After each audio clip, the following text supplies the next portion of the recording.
Okey, itu sebahagian umum lah tentang kerajaan perpaduan. Sebab kita tahu dia mesti ada sejarah dan mesti ada cabaran dia. Dan hari ini setelah 8 bulan kita menikmati kerajaan perpaduan dan kita cuba terjemahkan dalam konsep kerajaan negeri pula. Jadi tentu di peringkat awal tomahan, persepsi, pembangkang biasalah. Kalau dulu masa muafakat nasional mereka bergabung boleh bekerjasama tu, yalah, semuanya baik, semuanya tak ada masalah, semuanya indah-indah belaka. Tapi bila mana berpecahnya muafakat nasional tu, bila mana bergabung dengan kita dalam kerajaan perpaduan, macam-macam pula yang dikatanya kepada kita. Ada yang kata sokong penyamun lah, sokong orang jahat lah, sokong hoy-hoy lah. Jadi apa pandangan Abang Rahim pasal persepsi yang macam tu lah? Okey, saya satu advantage mungkin saya punya hubungan baik di antara seluruh pimpinan politik di Gombak.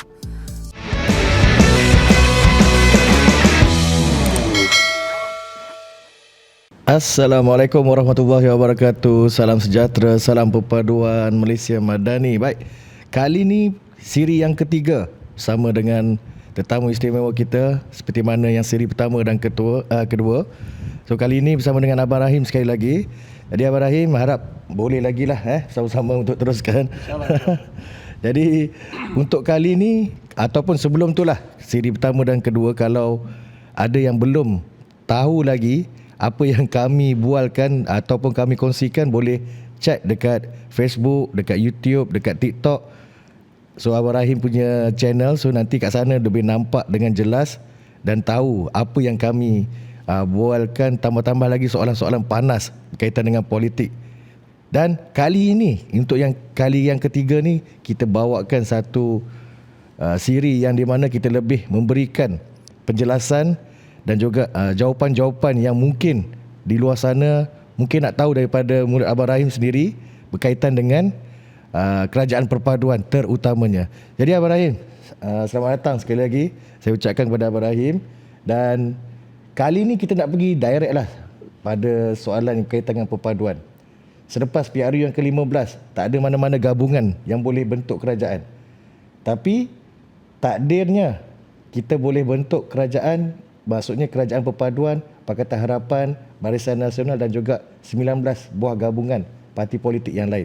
Jadi pertamanya apa pandangan Abang Rahim tentang 19 gabungan kerajaan perpaduan tu? Okey, terima kasih Sulkan. Sebelum tu jangan lupa apa tadi cakap?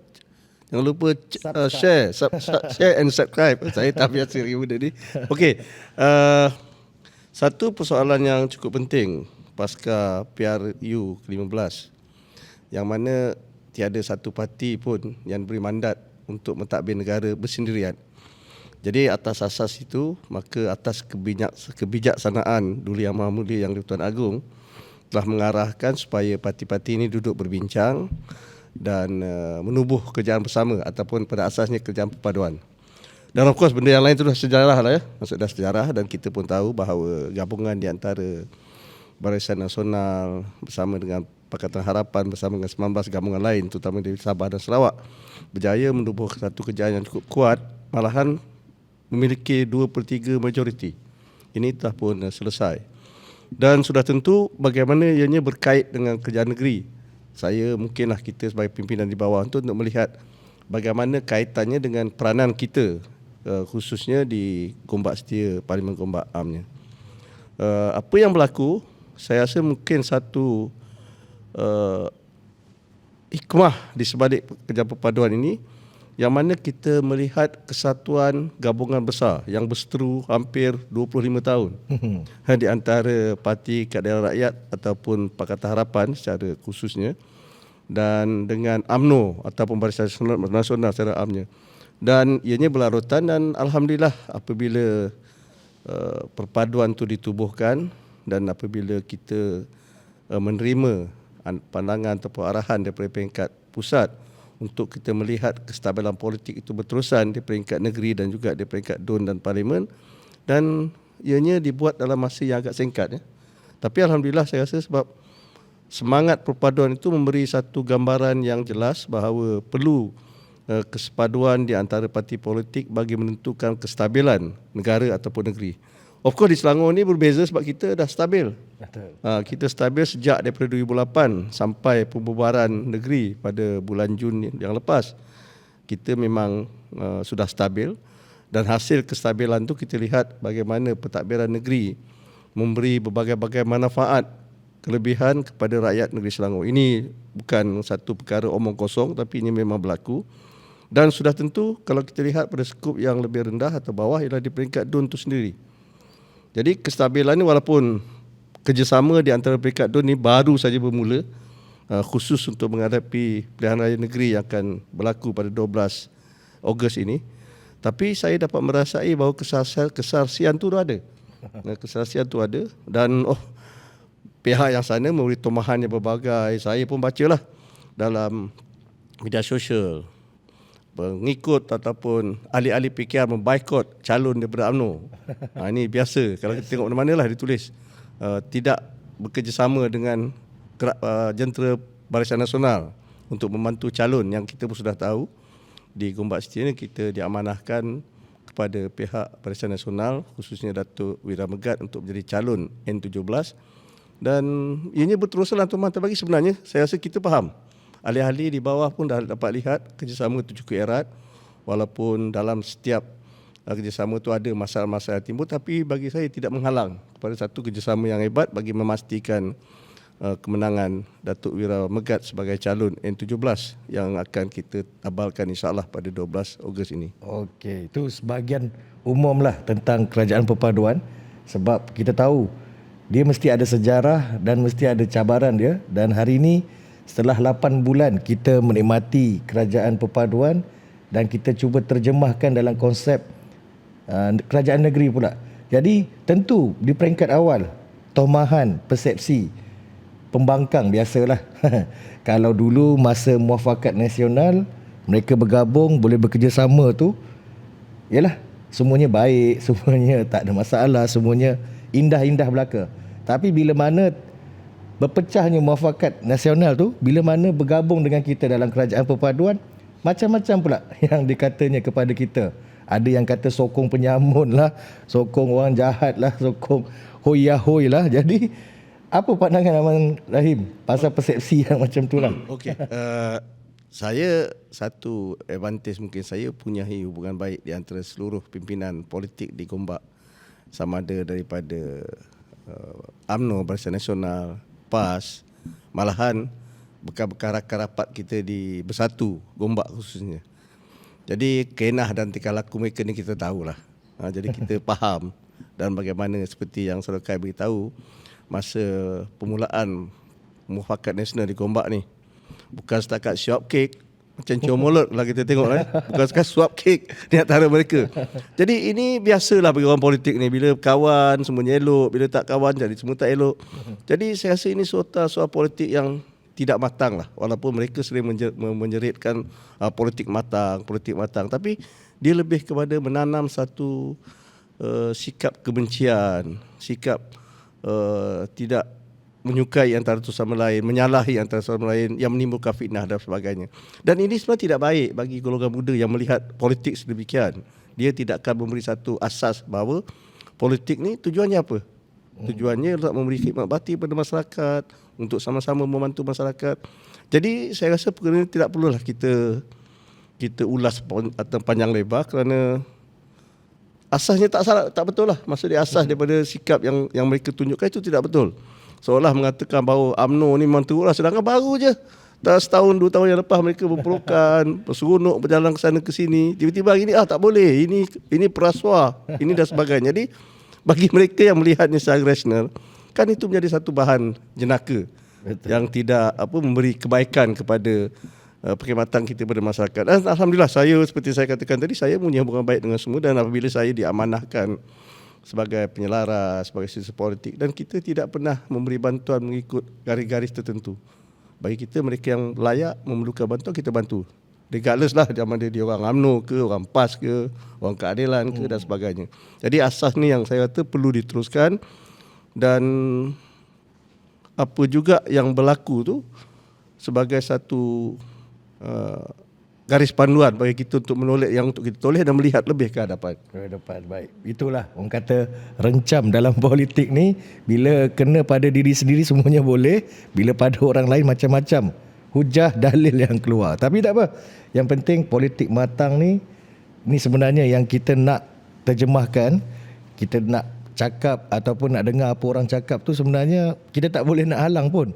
Tapi yang penting daripada kerajaan perpaduan, kita tunjukkan dia bukan sekadar retorik, tapi dia adalah lebih kepada pelaksanaan untuk yang terbaik pada negara kita. Baik, bila kita tengok pada kerajaan perpaduan hari ini, dia bercampur. Kan kita kalau sebelum ni berseteru keras dengan Barisan Nasional, UMNO, dan teras penubuhan Parti Keadilan Rakyat juga adalah hasil daripada bermulanya pemecatan Datuk Seri Anwar Ibrahim sebagai Timbalan Perdana Menteri, sebagai Timbalan Presiden UMNO. Dan tentulah nak membiasakan diri itu bukan mudah. Tapi nasihat Abang Rahim boleh tak sampaikan? Kalau dulu muafakat nasional tu dia dibina dengan begitu gah dan bangga, tapi akhirnya berkubur. Tapi untuk kerajaan perpaduan ni, apa yang Abang Rahim rasa dia boleh jadi satu gabungan yang boleh kekal lama dan berterusan? Dia mungkinlah konsep kesederhanaan itu perlu dijadikan asas penting dalam apa juga tindakan dan apa yang perlu kita lakukan. Dia selalu kita ni over excited lah. Bila kita berkawan dengan seorang tu, kita excited, semua yang kita nampak baik aja. Bak kata orang lah, macam orang muda belum kahwin tu semua wangi lah, tak ada yang busuk. Tapi sebenarnya kita perlu realistik, praktikal dan sebagainya. Dan saya, walaupun saya bersama dengan UMNO sekarang, saya tidak hanya melihat kepada kebaikan saja, tapi kita kena lihat juga batas-batas yang mereka perlu perbaiki, yang kita perlu perbaiki. Jadi ini perlu asas kesederhanaan ini. Dan kita tidak boleh terlalu ekstrim. Ini satu ayat yang mungkin bila berkawan tu extremely baik, itu extremely jahat, dia tak boleh. Dia kena sederhana dan tidak sebagai manusia biasa, sebagai parti politik yang memperjuangkan, sudah tentu ada kelemahan dan kekuatan masing-masing. Jadi di sinilah kalau setiap parti tu boleh complement each other, and at the end of the day we can give the full service to the people. I think itulah natijah sebenarnya. Jadi kalau kita hanya cuba kata orang tu mengipas, memodik bila cakap dengan bos okey baik terbaik. Saya rasa ini tidak perlu dijadikan budaya, terutama bagi anak-anak muda sekarang. Jadi kalau kita melihat tu sebagai budaya untuk kita melihat bahawa pemimpin itu lebih favor kat kita, saya rasa tidak betul. Teguran, nasihat perlu dibuat. Walaupun teguran itu perlulah dilakukan dengan lebih sederhana ataupun lebih bijaksana. Bukanlah tegur depan-depan kan. Sebab saya dalam pertemuan dengan rakan-rakan di UMNO, saya maklum apa perkara-perkara yang saya rasa mereka perlu perbaiki. Dan mereka juga ada pandangan apa yang perlu kita perbaiki. Kita kena ready lah, open each other. Kita kena bersikap terbuka di atas sama lain. Jadi kalau itu boleh jadikan asas. Sebab asas perpaduan tu dah cantik dah. Dan ini adalah asas kepada kemakmuran dan kestabilan. Yang ini Amat Berhormat Perdana Menteri pun selalu suarakan, bahawa dengan suasana negara kita yang terdiri daripada berbilang kaum, berbilang berbagai agama dan sebagainya, budaya dan sebagainya. Jadi perpaduan ni menjadi satu asas yang cukup penting bagi kita menentukan kerjaan negara. Dan ianya asas yang kuat, dan selepas itu barulah pemimpin ni boleh membina ataupun memikirkan cara terbaik untuk memajukan masyarakat dan negara kita. Ini kalau kita lihat apa yang berlaku selepas pilihan raya 2018, PRU yang ke-14. Apabila orang politik disebabkan ketidakstabilan, tidak ada dominan parti dalam salah satu pemerintahan negeri itu, maka berlakulah pergeseran. Bila pergeseran ni dah tak stabil, masing-masing ingat macam mana nak survival in term political mereka. Jadi kesannya ialah kita menjadi satu negara yang kita kena akui bahawa negara kita kalau dibandingkan dengan jiran kita sudah hampir jauh ketinggalan. Hanya punca ni sebab ketidakstabilan. Jadi perpaduan yang dibina ni perlu dijaga, dipupuk dengan baik. Walaupun saya tahu ia tidak mudah, terutama bila dia melibatkan golongan muda dan sebagainya, tapi usaha berterusan untuk membina persepsi positif kepada kerjaan perpaduan wajib diteruskan. Betul. Dan sebenarnya perpaduan ni, kalau kita tengok betul-betul, kita berhadapan 5 tahun sebelum ni dengan hiruk pikuk pergaduhan perseteruan politik yang terumbang-ambing. Maksudnya sibuk nak menjatuhkan, sibuk nak tukar itu, nak tukar ini, tukar pemimpin. Jadi benda ni sebenarnya untuk rakyat Malaysia, terutamanya yang non-partisan ataupun pengundi atas pagar, dia rasa macam politik ni macam membosankan. Jadi akhirnya untuk orang yang sepatutnya ambil tahu tentang perkembangan politik, yang sepatutnya dia sentiasa sedar bagaimana perkembangan itu berlaku, akhirnya dia merasakan politik ni baik daripada kerajaan ataupun pembangkang, semuanya sama. Jadi sebab itu bila mana pasca PRU yang ke-15, bila mana kerajaan perpaduan ditubuhkan, ditambah lagi dengan Akta Lompat Parti, maka sebenarnya sedikit sebanyak dia memadamkan ataupun menoktahkan nafsu-nafsu besar orang politik ni daripada berebut hanya kepentingan peribadi masing-masing. Jadi Abang Rahim, saya nak tanya, kalau sebelum ni Akta Lompat Parti tak ada, tapi sekarang ni kita dah ada Akta Lompat Parti. Kalau dulu kita boleh kata setiap minggu, setiap bulan asyik bercerita siapa nak jadi Perdana Menteri, siapa mana kerajaan yang nak dijatuhkan. Jadi apa pandangan Abang Rahim tentang Akta Lompat Parti ni untuk kita sekarang ni, untuk kerajaan perpaduan?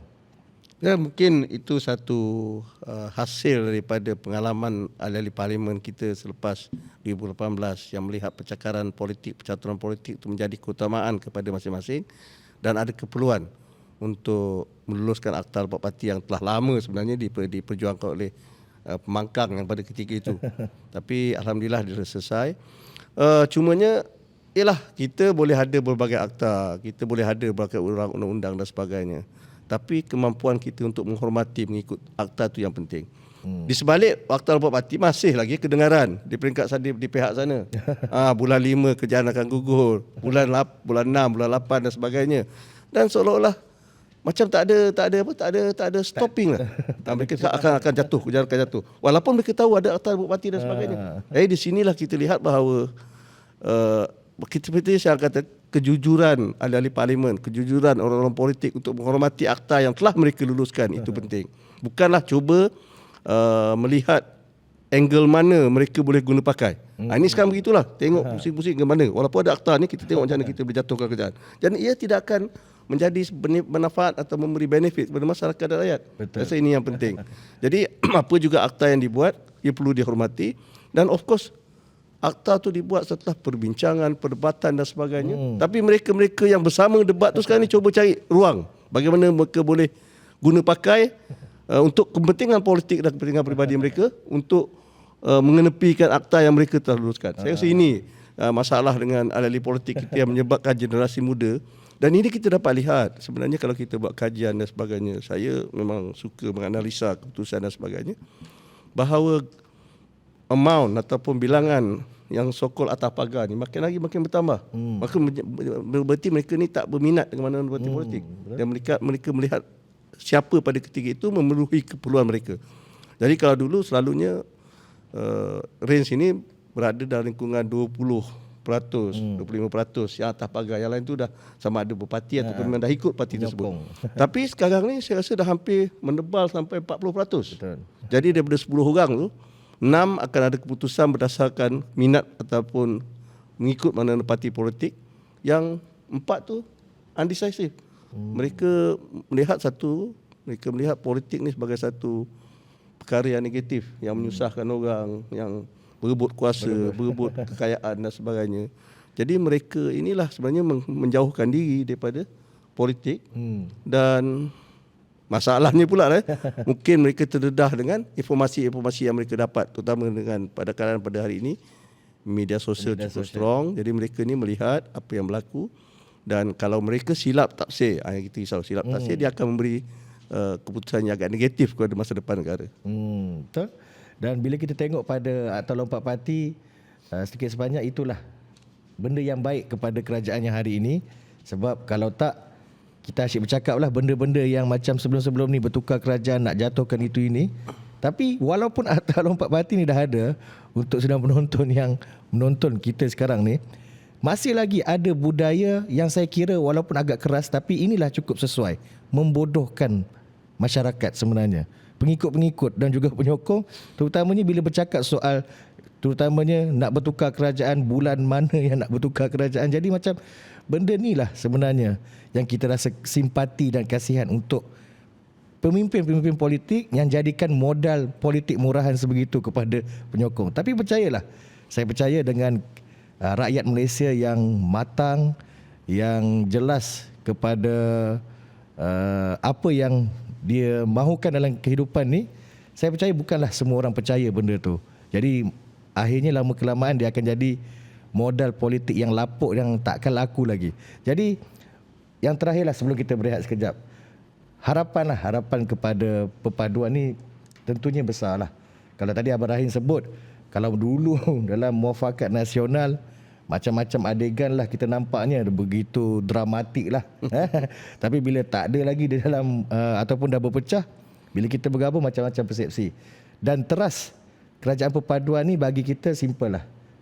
Bagi kita simple, asalkan kita letakkan kepentingan negara dan juga rakyat tu di hadapan, maka itu mungkin boleh jadi satu teras yang kuat lah untuk kerajaan perpaduan ni diteruskan dalam jangka masa yang panjang dan insya-Allah berterusan lah. Jadi sebelum kita berehat, Abang Rahim, mungkin nasihat penting lah kepada kita di peringkat pimpinan, mungkin dalam Pakatan Harapan, dalam keadilan, apa yang kita perlu lakukan sebagai seorang pimpinan politik untuk pastikan aspirasi perpaduan ni sentiasa berterusan. Okey.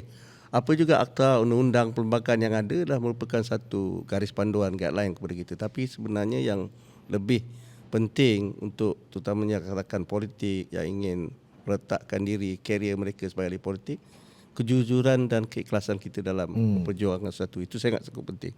Kerana tanpa itu kita akan mula lari ataupun try untuk divert kita daripada akta dan sebagainya. Jadi saya rasa, sebab saya ambil contoh, bukanlah saya nak mengatakan saya buat yang terbaik, tapi saya cuba yang terbaik.